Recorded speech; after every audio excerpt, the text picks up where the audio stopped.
The revelation of Tobi being Obito is one of the most bombastic plot twists in the Naruto series. In hindsight, yeah, it was Obito all along, and everything clicks once we see who was behind the mask. But the thing is, for those of you who watched Naruto after the series had already come out, there isn't really a lot of room for you to make theories on who's the man behind the mask. Like, sure, you may have a guess or two, but you're not gonna come up with an extremely elaborate theory to share online. First, because you're definitely gonna get spoiled if you do so, because everybody knows who Tobi is already. And second, because the series is already out, you're just gonna keep watching, it makes more sense that way. And Tobi being Obito is something that's pretty much ingrained in the anime community already. Everybody knows that that's the case. Even people that haven't watched Naruto know. So it's difficult to keep that spoiled free, even for people that are new to the Naruto series. It's kind of like Darth Vader being Luke's father. But back in the day, when the Naruto series was still coming out, and we didn't know who was behind the mask, the theories ran wild, man, and they were crazy. Some of them, at least. But, you know, Tobi is the type of character that invites speculation. He literally wears a mask for the entire time. He calls himself a legendary shinobi, Naruto Uchiha, but you kinda know something's fishy about this dude. It's not exactly what he's saying, right? So theories are gonna come left and right. And yes, even back in the day, the most subscribed to theory was that Tobi was Obito. And that's because Kishimoto prepared things really well and set up the reveal way before it actually happened, so when it comes, people are like, oh yeah, I kind of figured that out. But obviously, Tobi being Obito was by far not the only theory surrounding the character back in the day. So how about we go on a trip down memory lane and resurrect some of those interesting theories from the olden days, and kind of look at the theory in hindsight and see if the theory would have worked well for the story, if there was any validity to it, and if it would have been nice to see something other than Obito being Tobi. So let's start off with a very prevalent theory from back in the day, albeit not a very interesting one. The theory was that Tobi was Naruto Uchiha, which kinda is the most obvious theory. I mean, he calls himself Naruto Uchiha time and time again, so I guess he is Madara, right? There is nothing wrong in thinking that would be the case, because according to everybody prior to the reveal, Tobi was Naruto Uchiha. He had somehow managed to survive his fight against Senju Hashirama, and now he is back with a plan to collect all tail beasts. Somehow he survived because he has extremely powerful abilities, and his visual prowess is still intact. But there is a problem if this was the case. Imagine if we wait up until the war arc, several hundred chapters after Tobi revealed himself to be quote-unquote Naruto Uchiha, and then Tobi gets unmasked, and it's actually Naruto Uchiha. Wouldn't that be a little disappointing? All that anticipation, the speculation, everything surrounding theories and all that stuff for nothing, because the most obvious answer was the right one. Why was he even wearing a mask if that was the case? If Tobi was actually Naruto Uchiha, the proper time to unmask him would have been the time when he revealed himself to be Naruto Uchiha to the audience. That time when he showed up to Pain and Konan, and then we first saw that Tobi actually had a Sharingan, and he said, I am Naruto Uchiha, with the lightning on the background and stuff. Because, well, if he is actually Madara, there's nothing else to hide, so no need for a mask. But because Tobi kept his mask, obviously there was something more than him just being Madara. Why would he be hiding his face the entire time? If Nagato and Konan knew that he was Madara, there would be no need for him to hide it. And it would also have been a very interesting reveal, because everybody was shocked when Tobi didn't die to the C0 explosion, but instead showed back up to Nagato and Konan and says, oh, by the way, I'm Madara. And that was a really nice scene, because prior to that, Tobi hadn't really done anything too malicious or threatening even. He was a goofball. Tobi being something else under the surface was the reveal in of itself, and Naruto Uchiha was a legendary shinobi that was already set up several times before. So if he was actually to be Madara here, just removing the mask and showing Madara's real face would have been very effective, but there was something else.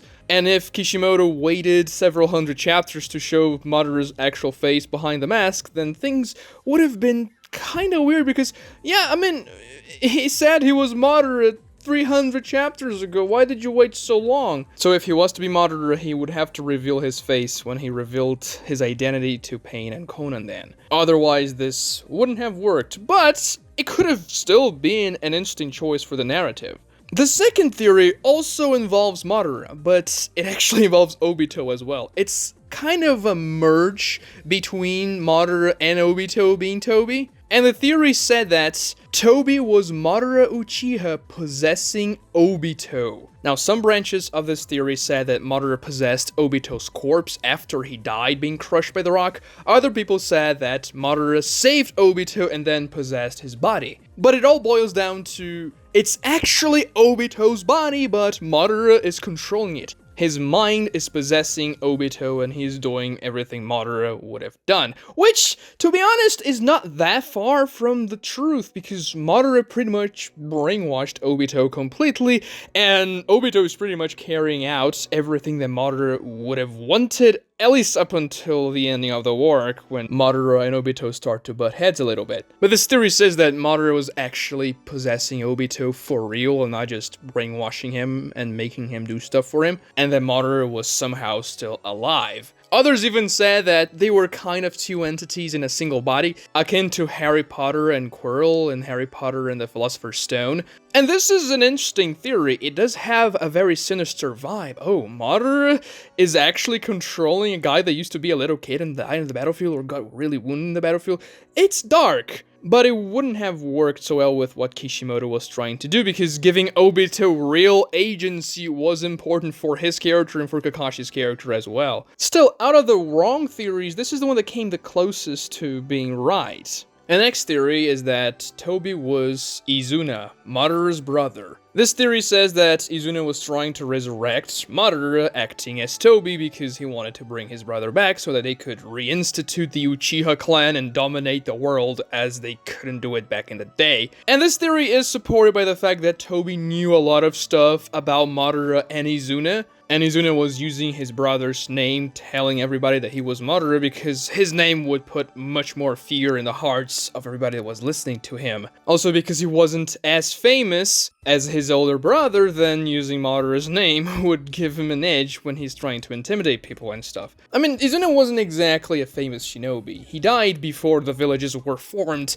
and it seems like even though you were extremely powerful in the Warring States period, if you died before the shinobi system started, then people are not going to remember you as well as they would people that were alive, that founded the villages, and they were more important when the villages were around. Other branches of this theory said that Izuna actually resented Madara from having stolen his eyes, and was actually trying to do what Madara couldn't. Because before we found out more about Madara's backstory, we thought that Madara actually yanked Izuna's eyes out of his sockets, just like what Itachi was trying to do to Sasuke in their fight. I mean, he wasn't actually trying to do, he was just showing Sasuke what he should do if he wanted to. But in the genjutsu Itachi puts on Sasuke to show Madara and Izuna's backstory, Madara steals Izuna's eyes against his will. We know that Izuna actually gave Madara his eyes, and Madara would have never hurt Izuna willingly. He only took Izuna's eyes because he was about to die anyway. He was wounded in the fight against Tobirama and there wasn't much to do, so yeah, might as well get your eyes, bro. But if Madara had stolen Izuna's eyes, this could be even some sort of revenge for Izuna himself, which it sounds kind of interesting, but Izuna is a really minor character.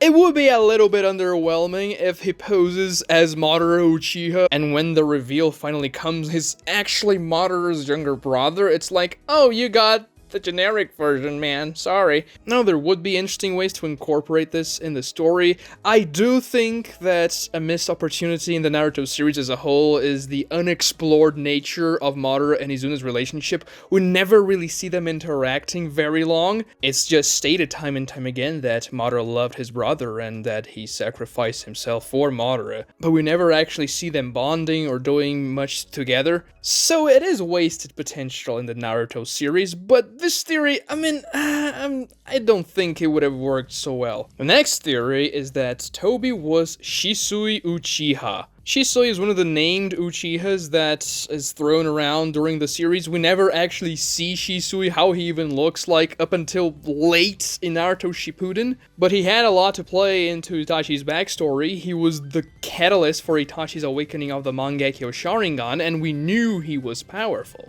It was also around the appropriate age if you didn't subscribe to a theory that Tobi was an extremely old dude that somehow managed to survive with pristine-looking hair. And aside from Obito, he was the only other character that would be in an appropriate age. And you may say that I am spitballing Uchihas here, but not really. Shisui made some sense. Because we never saw how Shisui died, we just hear about it. That Shisui was found in the river, and according to reports, he unalived himself. Obviously, we find out what happened much later in the war arc. Before that, his death was a mystery. It was implied that Itachi was the one who killed him because he awakened his Mangekyo right after the death of Shisui, but there could have been hidden circumstances here. There's another very interesting piece of red herring when Kabuto is explaining how the Edo Tensei Jutsu works to Tobi in the White Mask in the war arc. He talks about a few people that he couldn't retrieve DNA from, and therefore he couldn't bring them back as Edo Tensei. And one of the characters he makes sure to mention is Shisui Uchiha. He couldn't find his DNA anywhere. And as soon as Kabuto says that, it cuts back to White Mask Tobi, and you're like,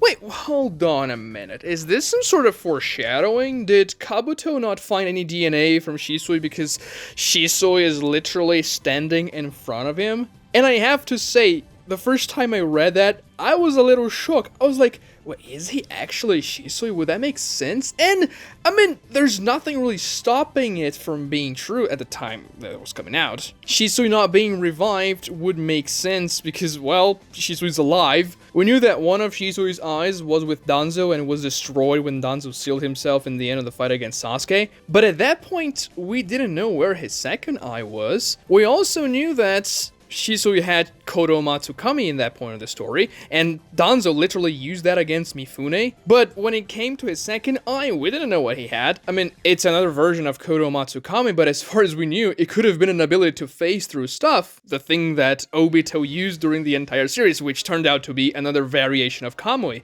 Which, yes, it makes much more sense for it to be the case. It's clear that Kishimoto set up Kakashi's Kamui to be something similar, but also different from Obito's Kamui that would work in conjunction very well with each other. But still, it could have been Shisui's second Mangekyo Sharingan ability. Narratively speaking, this wouldn't have been an extremely good choice. Shisui is a very minor character that only relates to Itachi's backstory, and Itachi is not a main character. I mean, he is important, but he's not really the focus in the war arc, and having him being revealed as Shisui there when Kakashi is fighting against him would be like, oh, okay, the masked guy was actually Shisui, whatever. This wouldn't change the mindset of anybody in the battlefield. It would just be, oh, you're that Uchiha guy we thought died a long time ago, but when it's Obito, it's like, oh man, you're Kakashi's former friend and the guy who inspired Kakashi's philosophy that Kakashi passed on to Team 7, and now there's a lot of repercussion, but now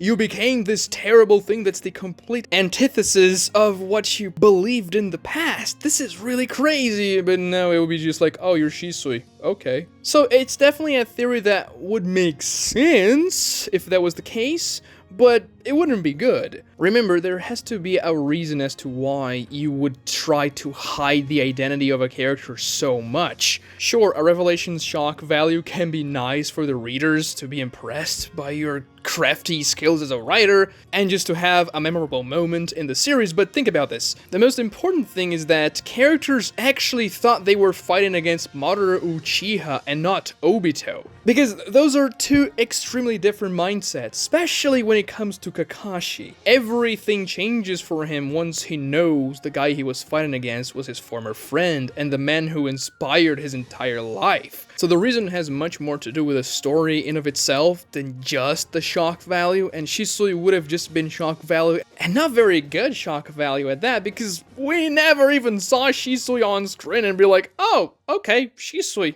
whatever. The next theory is actually the craziest one, and by far the most interesting, at least to speculate about. making it actually work in the story would have been a nightmare, and there's a big chance that if this theory was correct, the entire series would have been derailed in a catastrophic way. And the theory is that Tobi was Sasuke from the future. This theory says that somehow Sasuke from the future, an adult version of him, managed to return to the past using some sort of extremely OP broken time traveling jutsu, and did all the things that Tobi did, found in the Akatsuki, getting the tail beasts. Now there's a lot of different motivations that the subscribers to this theory gave to future Sasuke to justify why he would want to do that. Some say that it was purely for revenge against the Leaf Village for what they did against Itachi. Others say Sasuke simply became crazy after all his suffering and wanted to wreak havoc. But the most interesting branch of this theory says that Sasuke in the future saw what Naruto becomes as a Hokage,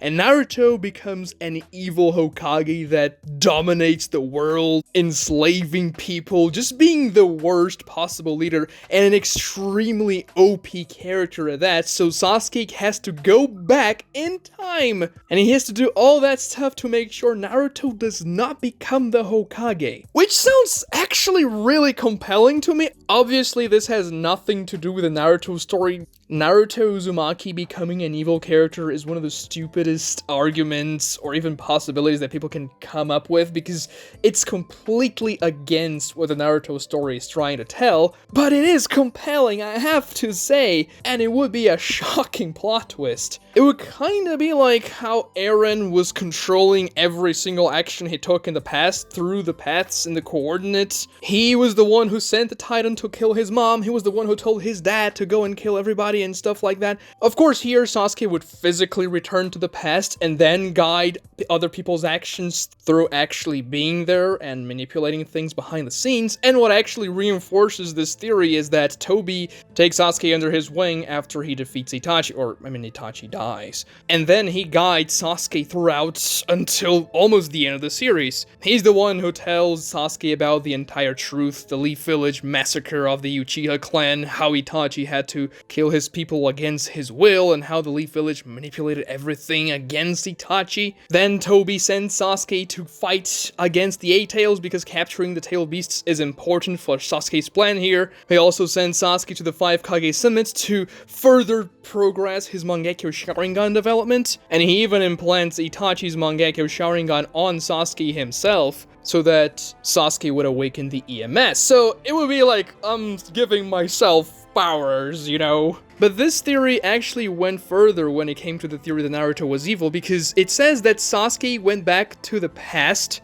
and chose to get to his past self after the fight against Itachi because he would have to lie about Itachi to Sasuke. This theory says that Itachi was not a good guy and a victim like Tobi said in the revelation about Itachi's past, another one of the greatest plot twists in the Naruto series. No, everything was a lie fabricated to make Sasuke awaken the Mangekyo Sharingan. So Sasuke from the future knew that his past self would need the Mangekyo Sharingan to defeat Naruto, and he went back to the past and created the most cruelest lie he envisioned to tell himself in the past, something that he knew would prompt him to awaken the Mangekyo Sharingan at the time. And everything Tobi does after that point involving Sasuke is something to progress his strength, to awaken his powers in the Mangekyo Sharingan, to make his eyesight develop. Itachi was not a good guy, but whatever, man. I need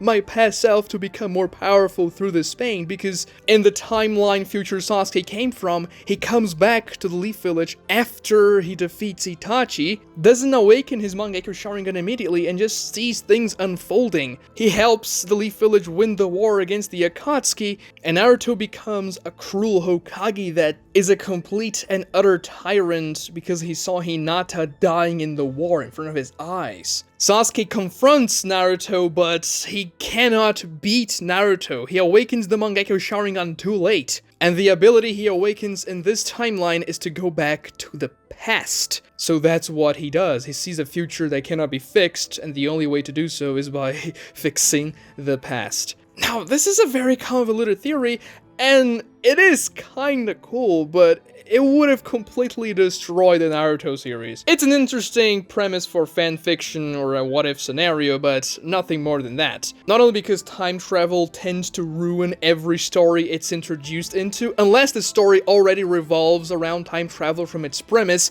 just kind of introducing time travel out of nowhere tends to destroy everything in the narrative, simply because it creates so many different plot holes and inconsistencies that it's crazy to take care of, but also because it goes against everything the Naruto series try to say. Naruto is not the type of character that will be corrupted and turn evil. But you know, it was an interesting theory to say the least. Subscribe to this channel if you enjoyed the video, like the video as well to help me out with the YouTube algorithm, and watch this other video right here too. It's a very cool Naruto video, trust me. Thank you so much for watching, guys.